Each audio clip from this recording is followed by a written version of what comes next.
Hulu just came out with a new Hellraiser remake, and before I watched that, I wanted to go back and watch and review the original Hellraiser and the one I've never seen before that I just saw last night, Hellbound Hellraiser 2, which was directed by Tony Randall, who I found out most recently in 2018 directed A Doggone Adventure, which I kind of want to watch. The best things that Hellbound Hellraiser 2, also, I love the title, Hellraiser, Hellbound, pretty cool. The best things that it does is expanding on the lore of the Cenobites and just the mythology of the entire underworld of the labyrinth of hell. All that is just so cool, and how much they give you. I wanted to personally know more about Pinhead when he was a human. We're teased it in the first scene. We see Pinhead using the box, or the man who ultimately becomes Pinhead using the box, and how he first gets taken and the nails going in his face and everything. And I wish we got more of the backstory of that man. I really wish we did.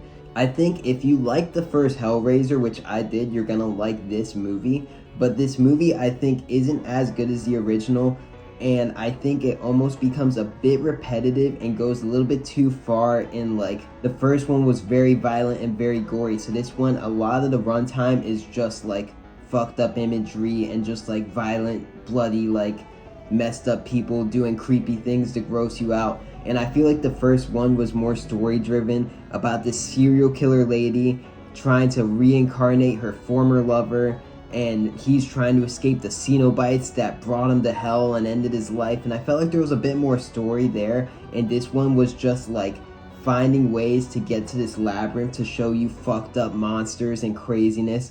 But it is very entertaining. The whole thing's very entertaining. It does give you more lore of the Cenobites, and you get to learn more about them and the people they formerly were, which is pretty cool. It definitely borrowed a lot from Aliens, I realized when I was watching it, because Aliens, which came out in 86, this film came out in 89. Aliens, you know, it's Ripley and Newt, a young blonde girl who won't talk for the first half of the film, and then she ultimately is just like, Ripley! But it's Ripley protecting this young girl from the aliens, and in this film, it's Kirsty protecting a young blonde mute girl from the Cenobites and trying to fight their way through it, the two of them. So definitely borrowed a lot from Aliens. I'll tell you something that I think borrows a lot from Hellraiser and Hellbound, and that's Stranger Things.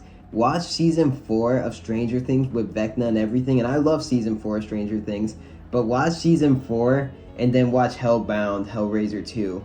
And you'll see where they get a lot of their imagery and inspiration from. I think it's from Hellbound, which is really admirable and cool that Hellbound is still influencing horror properties nowadays. But while I liked Hellbound Hellraiser 2, and it definitely expands on the first Hellraiser, and I think they're a good package deal to watch, but of the package deal, the first half is better than the second half.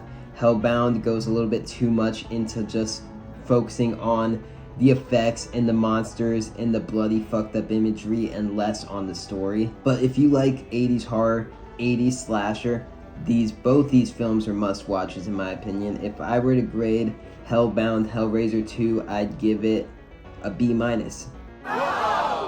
Also, Etsy.com/shop/evilbroomstick. I make hand-painted horror hats. Buy yourself one for Halloween. Thanks for watching. Peace.